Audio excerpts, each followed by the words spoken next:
when you have a disease, and there's a disease in your community, the first thing that you do is that you find the people who are not affected and you separate them from the people who are affected. You quarantine the people who are affected and you keep them away from the people who have not been infected yet.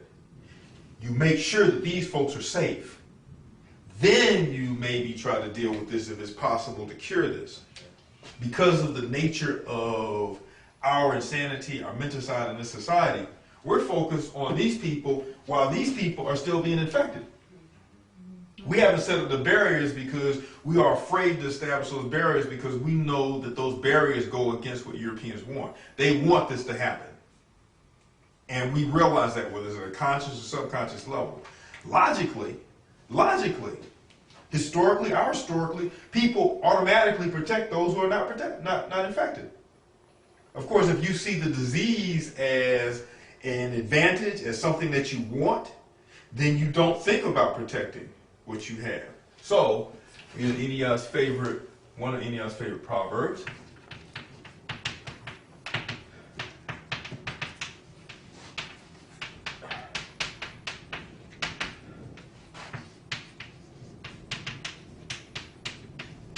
And when I first saw this, when she first said it to me, I wasn't very happy with it because it almost seemed fatalistic.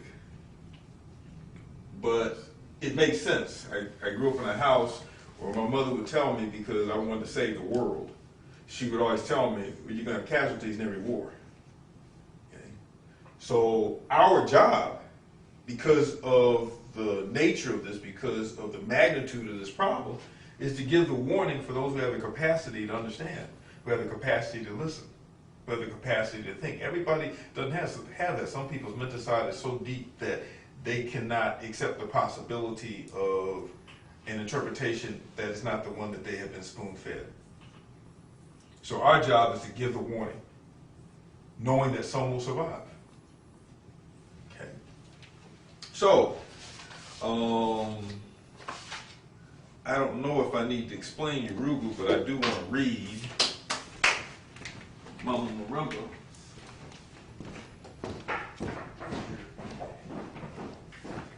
I do want to read the myth, the story of Yurugu that's presented in Yurugu by Mama Mwalimu. It's on the author's note for folks who may be concerned, who want to pull it out. I read this on a fairly regular basis. And this is from the Dogon people of Mali. And this is simply an explanation of the European. And we have to understand this in terms of mentality. If we look around, we can see this in action. Okay, according to the Dogon people of Mali in West Africa, Amma, the creator, ordained that all created things should be living manifestations of the fundamental universal principle of complementarity or twinness. This principle manifests itself as the wholeness which is created when male and female and male pairs join in all things.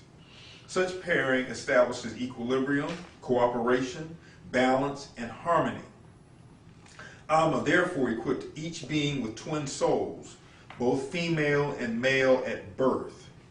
But in one of these primordial placentas, the male soul did not wait for the full gestation period to be born.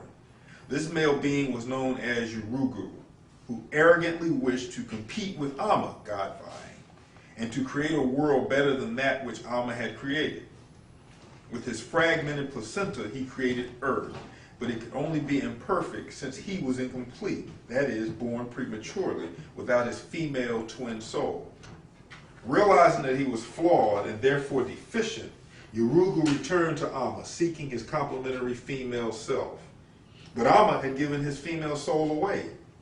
Yurugu, forever incomplete, was doomed to perpetually search for the completeness that could never be his. That last sentence that I just read, that's to me is the most important statement in terms of the assailing. We spend so much time thinking that we can change something that can't be changed. That's for most of us, that's an impossible thought. except when it comes to our ability to become empowered and to become sovereign. Then it becomes an impossible thought. But the idea that Yurugu is forever incomplete, can never find completion, will forever be fragmented, will forever be looking to find itself, to be able to feel something. So emotional content, okay? Forever incomplete, to perpetually search for the completeness that could never, never, never, never, means like never, be his. What we're witnessing, especially with this homo and the femme thing, that's not a universal, that's a universal. And we need to have terms that distinguish that. I've talked to a number of quote-unquote scholars. I should say quote-unquote because there are scholars in terms of their job description. And they have dismissed this homosexuality is an issue having to do with our revolution, our liberation. It's not something that we need to be bothered about. It's not something that has an impact. Some whose names you would know. In fact, one of our friends took one of my books to a very large scholar in the quote-unquote African-centered community, and this individual looked at the book and dismissed it and put it on the shelf. Said he'll get to it whenever he happens to have some spare time, which of course told me a lot because of the way that he said it. But they're making the argument that this doesn't have anything to do with anything. When we look at it that way, we have to understand that these individuals are not fighting for the liberation of African people where we become solvent following the tradition of our ancestors. These individuals are approaching revolution as if we are just angry, dispossessed people trying to get what they have. So the problem isn't that we're different. The problem isn't that we're following somebody else's traditions. The problem is that we don't have the things that they have. We don't have the toys that they have. So things that characterize Europeans specifically are not issues for us if we adopt those, because as long as we get the things, if we adopt those, then those things are irrelevant. So anything that characterizes Europeans, particularly in this case, homosexuality, shouldn't be an issue for us, because it's got nothing to do with the things that are supposed to make for equal people or make us more powerful. So it doesn't make a difference if we become somebody else as long as we become powerful. I have obviously major issues with that. Revolution doesn't or shouldn't have that kind of selectivity. You don't make those kind of choices. Any people on this planet, our scholars have told us time and time again, any people on this planet who have come to power, they follow the traditions of their ancestors. Every people who has come to power, they're following the tradition of their ancestors. And I would argue every people who has fallen is because they have fallen away from their ancestors. They've fallen away from that path. They've fallen away from who they are. Okay? How they think. That doesn't mean that you don't wage war. That just means that you don't leave who you are. You don't leave the quality of your character. You don't change your character to fit somebody else's character because it makes you more acceptable. You lose yourself. People who come to power don't lose themselves. They maintain who they are. Their children respect them because they have not left that. We seem to be one of the really only people on the planet who has completely, totally relinquished that and is running from it as fast as we can. Greater proportion of indigenous people in this land, they're fighting to hold on to their traditions. You see some of us drum dance, maybe this book here, blah, blah, blah, but there's a significant number of them who are fighting to maintain their traditions. We're not doing that. Or the traditions that we're fighting to maintain, they're European traditions because we're talking about stuff that occurred since our enslavement in this land. So we are, just like we're redefining homosexuality as manhood, we're redefining our traditions to fit something that won't pit us against these people who we want to be self-integrated. What is meant by feminization? I think I've been asked that question in terms of this discussion more than any question. What is a feminization? The feminization, we're talking about African males. We're talking about boys here primarily.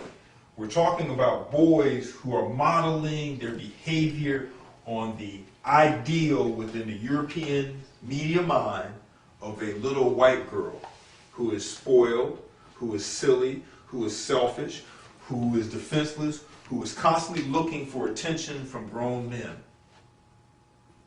That is the model of what this effeminate male is doing. And you see them everywhere, looking for attention, running through the mall, flaming, so that they can be seen.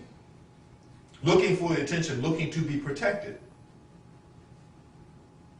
So this is not something that, even today, I don't see this among little black girls. I didn't see this when I was coming up among little girls. They didn't act like this. They were, even the most spoiled, we're not that silly, we're not trying to be that loud, we're not trying to get all of this attention. Not trying to be seen, not trying to show off as far as possible some feminine trait, or what they defined as feminine trait. Taking it to an extreme, even their voices didn't sound like that. Can't take that sound, but didn't sound like that. They were not like that. So this effeminization is turning our sons into their daughters, homosexualization, turning our sons into their daughters, turning our sons into individuals who know war no more, who don't know how to conceive of a fight. Their job is to find somebody who will protect them in a fight. So you can imagine two groups of men battling, and then these effeminized males waiting to see who wins so they can go and run to whoever's going to protect them. That's a pretty sad state. Francis Chris Welsing kept bringing out the point very well. You remove our men from the battlefield, it's over. That's not to say that our sisters can't fight. I've had this discussion a lot of times. And I don't mean this in a funny way, but when a sister draws her hand back, you better move, because whatever's coming is going to hurt. I remember seeing this thing, and this is the kind of women who I grew up with. They were soft, kind, gentle, loving, but you don't come anywhere near their children, they will mess you up. I remember watching this news program, and they did the video online where this brother, and I mean this was a large brother, and they showed him laid out on, you know, they lift up the ambulance beds, they showed him laid out on this ambulance bed. He had a neck brace on, and his eyes were closed. It wasn't like sleep, drug, no. This brother was unconscious. And they were interviewing the woman who, this was a hairdresser shop, and they were interviewing this woman who had done this to him. He had come in this place with a knife, and he was going to rob this place. And this woman was about this tall. Sister, I don't know what she did to him. I'm glad it wasn't me. But whatever she did to him, I look back at the picture. This brother was large, out cold with a neck brace on. So I don't know what happened, but like I said, no one can sit here and tell me the sisters can't battle. And we can look at our story also and just see in general. Okay, this is what we do. So this model that they are trying to follow is not that of our sisters. And as Francis Chris Welsing, as well as many others have said, European men fear other men. So if you want to defeat a people, then you turn their men into women as defined by Europeans. And then the discussion is over. And when we look at what's coming up now, we see that that discussion, at least for the moment, is over. At least with most of our children. They have no idea that we're at war, and they have no idea that they're supposed to be being brought up as warriors. And obviously many of their parents don't necessarily know that either. When we're talking about this concept of feminization, we have to be very careful when we're having these discussions, because people can undermine conclusions real easy just based upon terminology. An effeminate male is not necessarily a homosexualized male. Just like a homosexualized male is not necessarily a feminized male. So some people automatically assume that one is the same, and that's not always the case. So we need to make sure that we have two different definitions. these masculinized females are no more battle ready than the homosexualized and feminized males. And I say that because warriorhood is a mentality. Warriorhood is a way of thinking. Warriorhood is an understanding of who the enemy is. I'm not talking about just soldiers, we're talking about warriorhood. And warriorhood is based on an understanding of what you're supposed to do or what you need to do when victory is done. These individuals don't have that. They definitely don't have that. The idea that I'm sure will be put forth that if we need soldiers, that these masculinized females are credible replacements for the males who have been effeminized. Okay. Oh, I've heard some doozies. So it's not just physical prowess. An idiot, a fool can pick up a gun and pull the trigger. But you have to know who to aim at, and you also need to know when to put it away and what you have to build once the smoke clears. And these individuals do not know how to do that. I would like to really close out this discussion with a conclusion from Yurugu's Eunuchs. I'd like to read this. In the epigraph, in the conclusion, says, "He who stands in the battlefront does not fear death." This conclusion is about folks taking a stand, which is what conclusions should be about for African-centered material. What is it that we need to do? What is it that we can do? With the understanding that there are casualties in every war, that you issue the warning some will survive. Because we have to be realistic. Or you can die at 35 trying to keep everything from happening and trying to save everybody, and then instead of you being useful until you're 70, 80, 90, 120, then you get cut short real quick. And of course, that's another thing that they want. If you can remove, and this has been the process in our community repeatedly in a number of ways, to remove those individuals who defend the community. That's been the key. If they can remove the individuals who defend the community, then they can walk in and do what they want to. If we are to prevail as a people, we must return to our African sanity. Where we are, with what we have at this moment, we must organize around the heterosexual sanity of our ancestors and the universal interpretation of reality. A universal one, which makes an incompleted alien's way everyone's premier aspiration, will not do. We must return home if we are to be African. But that is wholly a heterosexual journey, because Africa can only be reborn through the cooperation between a man and a woman, not between a man and a man or a woman and a woman. That's not me. Homosexuality has no place in this rebirth. Our warriors must again become warriors of righteous substance. They must know who they are and not fear retaliation from our sworn enemies. The confused among us should pose no threat to our mission either.